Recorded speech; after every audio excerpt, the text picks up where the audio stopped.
This video is all about ancient Rome for kids, or for just about anyone who wants to learn about this amazing ancient civilization that still influences us today.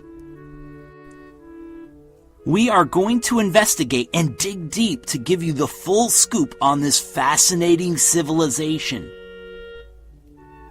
We are going to see our fair share of statues.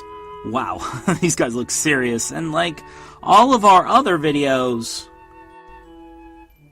we are going to keep things fun so that you don't get bored with it, right? Because learning history should be a great time. Let's start here. Rome is a city that is in Italy. Here is the flag of Italy, the Italian flag. You can see where Rome is on the map of Italy. You can visit Rome today. It's an amazing place. One of the things that make it so amazing is the rich history of the city. See, Rome was formed in the 8th century BC. That was a long time ago, really, really long time ago. Rome is a very old city. According to legend, Rome was founded by a guy named Romulus in 753 BC. As you might have guessed, Rome got its name from Romulus. That's a cool name. You don't hear that very often, Romulus, you know. Here's the thing, though. Many historians believe there were numerous farm communities in the Seven Hills near Rome, and that they joined together to form the city. Wait, that means there may have never been a Romulus. Here is a coin with Romulus and his brother Remus. His brother might be pretend too. The pretend people, possibly. If Romulus was real though, he must have been a really smart guy, because the location of Rome was perfect. First, Rome was right along the Tiber River. Now, why would that be important? Well, the Tiber River meant Rome had access to water, and water made life and civilization possible. You could see where the Tiber River is and where Rome is on this map.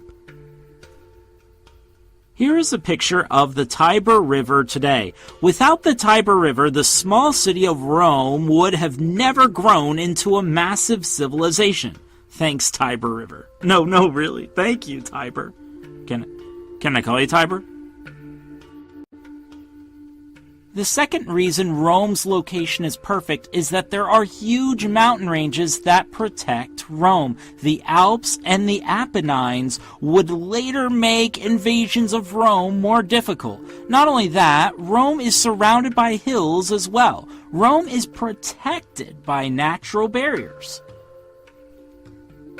In the early days of the city of Rome, Rome was ruled by a king. Sometimes the king would be a jerk, and people would be like, well, he's king, so we just have to live with this. But in 509 BC, they were sick of it. At that time, they had a king named Tarquin the Proud, and you can see him on this coin. Tarquin the Proud. He was an awful king. He killed a lot of people, made everyone miserable, and was very arrogant. That's how he got the nickname the Proud. Tarquin the Proud. Gotta say this, though. If this coin is accurate, while he was a terrible king, he did have good hair. That's a pretty cool hairstyle, isn't it? You know. Well, the people kicked him out, and they decided to set up a completely different type of government. They made Rome into a republic. You know you did a bad job as king when the place you ruled over just completely changes the government and kicks you out, okay? That's what they did, though. They kicked him out. They said, you're out of here. And they said, we are going to start a republic. This is going to be a republic. What a huge change that was. Now, instead of a king making all of the decisions and being in charge, the people would elect people who would serve in the government for a certain amount of time. Instead of following a king's orders, the people were able to do whatever they wanted as long as it didn't break the law.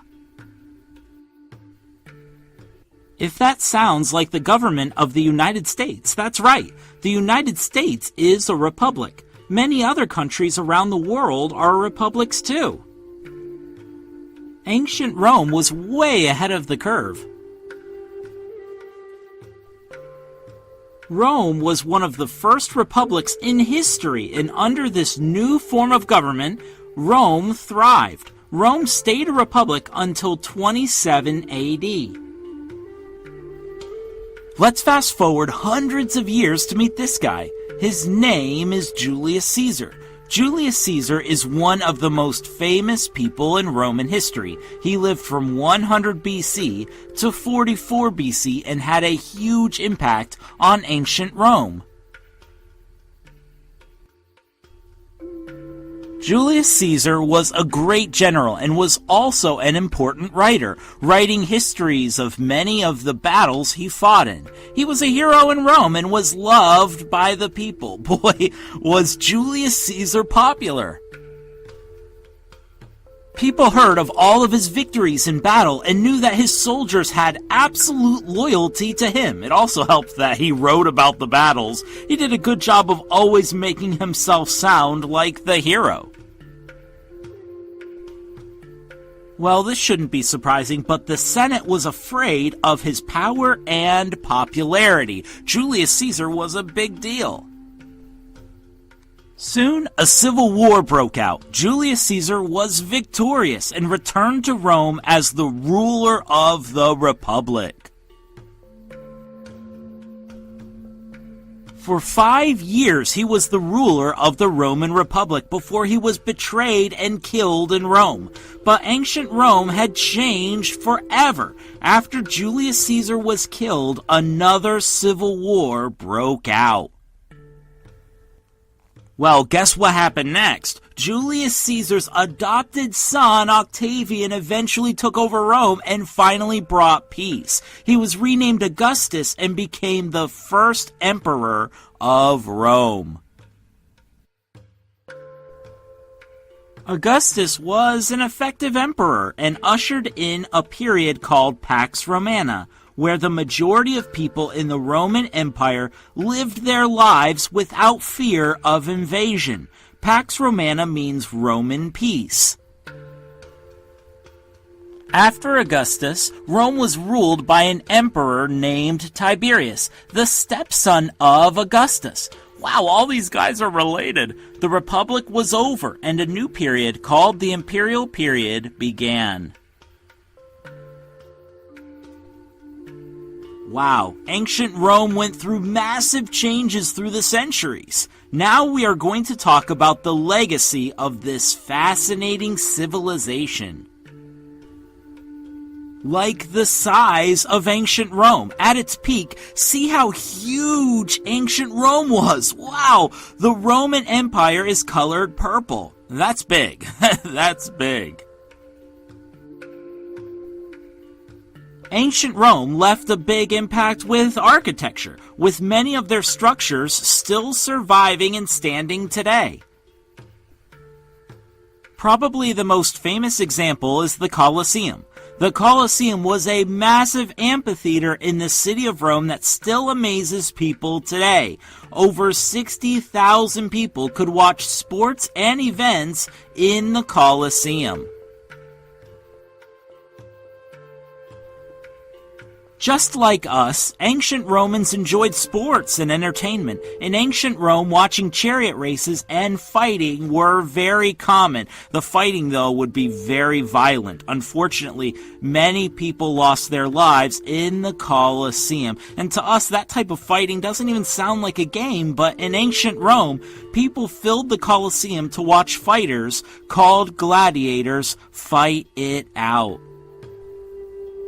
This is cool. Ancient Rome is also known for having water systems and aqueducts bring fresh water to different places. Ancient Rome also had sewers to dispose of waste, very important. These advancements helped many people live a better quality of life. Ancient Rome also invented socks. Seriously, seriously, okay? Next time you wear socks, just think, wow, thank you, ancient Rome. These are really cool. How sad would life be if we didn't have socks? You know, and that's from ancient Rome. Even roads. Ancient Rome developed roads that connected the empire. Ancient Romans invented concrete and made stable, reliable roads that made transportation and communication so much easier. Many of the roads in Europe still follow the same path as the ancient Roman roads. Wow, are we coming to the end? No crying. Whew. Whew. The final impact we want to talk about from ancient Rome is their language. Ancient Romans spoke Latin, a language still used when scientists name plants and animals. And a handful of languages we use today come from Latin.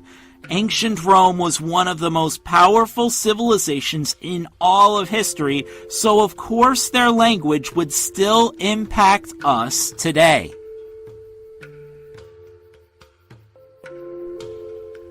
It has been awesome learning about ancient Rome with you.